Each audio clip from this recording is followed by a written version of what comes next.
Sazot Kadi spécial CTM. Bonjour, bienvenue dans Sazot Kadi, vous l'avez entendu, spéciale élection à la collectivité territoriale.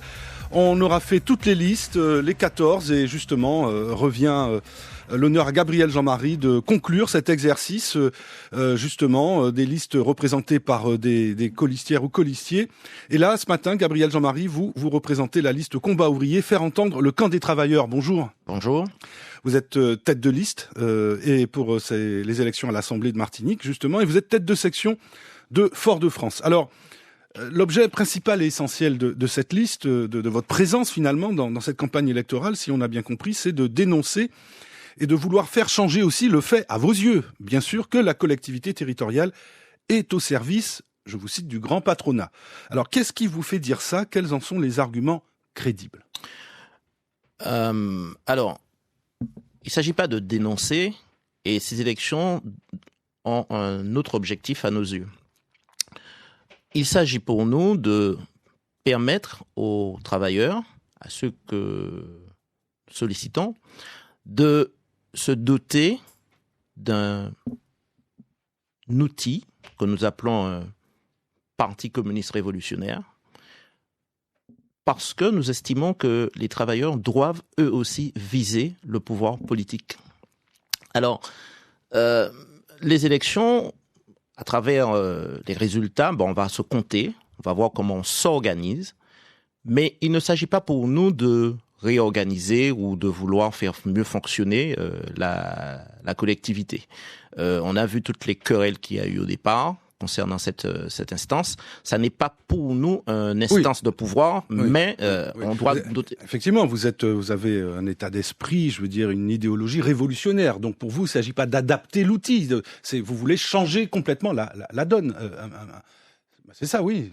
Changer la donne, non. Vous n'êtes pas révolutionnaire, vous Nous sommes révolutionnaires. Idéologie politique, oui. Nous sommes des révolutionnaires, nous sommes des communistes, nous sommes des trotskistes, mais nous ne voulons pas adapter l'instance. Non, vous voulez renverser le pouvoir, changer la donne. Et créer un autre état d'esprit. Créer un autre état d'esprit. Mais dites-moi, quand vous vous adressez, vous dites aux travailleurs, principalement, on le comprend, mais exclusivement aussi, parce que, ça veut dire que finalement, si vous ne comptez que sur les travailleurs, qui sont nombreux sur ce territoire, bien sûr, mais vous vous coupez d'une autre partie de l'électorat, en quelque sorte. Laquelle ? Donc, je sais pas, celle que vous dénoncez à travers vos propos, justement, qui ne seraient pas considérés comme des travailleurs, puisque c'est le terme que vous utilisez. Alors, on est dans la sémantique, mais c'est important, parce que vous vous adressez aussi à ceux qui vont mettre des bulletins de vote. On veut savoir un peu précisément comment vous entendez finalement transformer cette affaire. Lorsque nous parlons des travailleurs de la classe ouvrière, nous ne parlons pas exclusivement de ceux qui sont dans le secteur de la banane, le BTP. Non. C'est une expression plus large. Le monde du travail, ce sont les salariés, ce sont autant ceux du secteur privé. Y compris les cadres des entreprises. Voilà, très large. Lorsque nous disons, alors vous avez dit qu'ils sont très nombreux. Non, ils sont majoritaires. Et justement, si la société fonctionne, c'est grâce au monde du travail, à tous ces salariés, à tous ceux qui sont les premiers de corvée, justement, et on l'a vu à l'occasion de la crise du Covid, qui n'est pas terminée d'ailleurs. Pensons notamment à nos camarades, à tous ces travailleurs du secteur de la santé. Nous nous adressons effectivement à toute cette fraction. Et puis nous nous adressons aussi à une autre fraction, ce sont les très petites entreprises. Parce que trop souvent, on veut nous faire dire que nous serions les ennemis des entrepreneurs. Nous nous adressons à cette catégorie en leur disant, si vous êtes dans cette situation... Par exemple, les artisans. Par exemple, les artisans, sur notre liste, il y en a un. Ou certains commerçants aussi. Certains commerçants. Et ça n'est pas parce que ce sont des travailleurs indépendants que ce sont nos ennemis. Très bien. Alors, on va donner... est-ce que vous pouvez donner quelques exemples de ce que vous dites, que la CTM... mais pas seulement, par exemple, parce qu'il y a une candidature aussi Combat ouvrier en Guadeloupe pour les élections au conseil régional et au conseil général, conseil départemental. Mais s'agissant de la Martinique, c'est la CTM.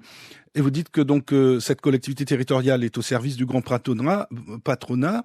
Quelques exemples, et notamment dans l'actualité récente, j'ai vu par exemple que vous n'êtes pas content parce que la CTM a voté en février l'attribution de 2 millions d'euros aux capitalistes de l'hôtellerie pour la rénovation du parc hôtelier.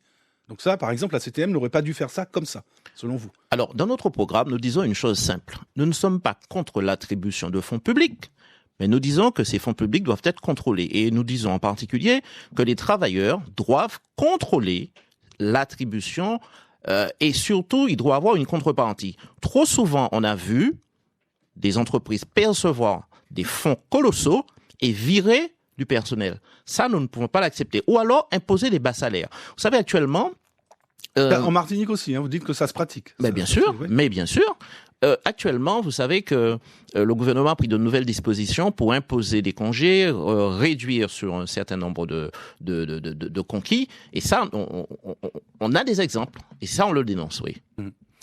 Vous dites aussi, alors par exemple, les 200 millions d'euros pour la refondation, je cite, c'est le terme utilisé par la majorité sortante à la CTM. Vous dites, finalement, cette histoire de crise sanitaire Covid-19, ça sert de bon prétexte à Richalus et à Alfred Marie-Jeanne, à Richalus en Guadeloupe, pour augmenter leurs dons en tout genre aux entreprises. Prêts, subventions, fonds d'urgence, exonération. Voilà. En Martinique, la CTM s'est engagée en février à verser 198 millions pour une prétendue refondation. Je cite là, combat ouvrier.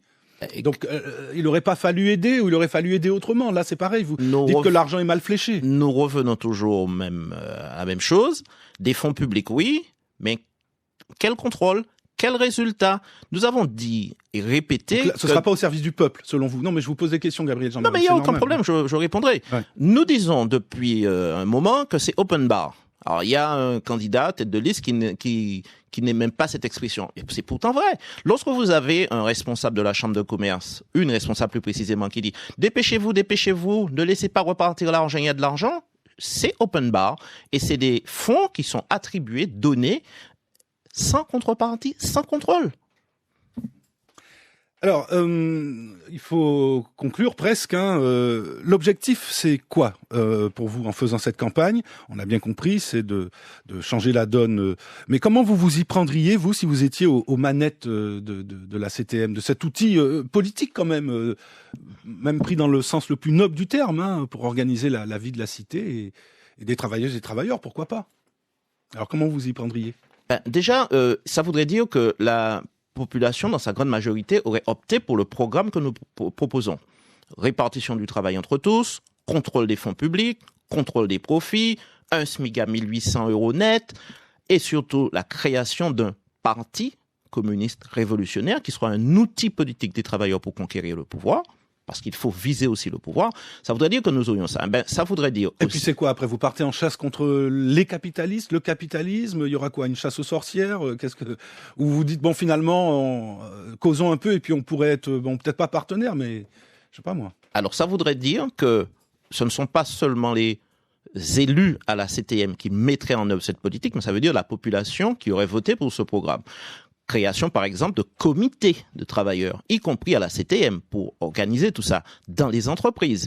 Si ces conditions sont réunies, ce sont les travailleurs, à travers ces structures, ces comités, qui mettraient en œuvre ce programme. Mais pas des élus, parce que les élections, ça permet de prendre une température, mais les changements fondamentaux, ce sont les travailleurs eux-mêmes qui doivent mettre en œuvre. Et vous, élus, alors, qu'est-ce que vous feriez à ce moment-là? À quoi vous serviriez? C'est vous indiquer la voie, le chemin?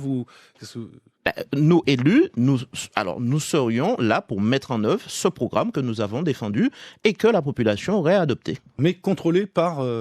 Contrôlé par les travailleurs. Contrôlé par des comités de travailleurs. Allez, rapidement, pour conclure, Gabriel Jean-Marie, donc on le rappelle, tête de liste pour les élections territoriales de combat ouvrier, faire entendre le camp des travailleurs. On va se mettre un peu dans le même scénario. Vous êtes majoritairement élu. C'est quoi le premier chantier vraiment que vous prenez à bras-le-corps à la CTM? Qu'est-ce qui, pour vous, est la priorité, l'urgence première là en Martinique? Pour moi, Gabriel Jean-Marie, je vous dis, il y a une urgence, c'est la question du chômage. Il y a d'autres urgences, les transports, la gestion de l'eau qui a été catastrophique depuis déjà des dizaines d'années.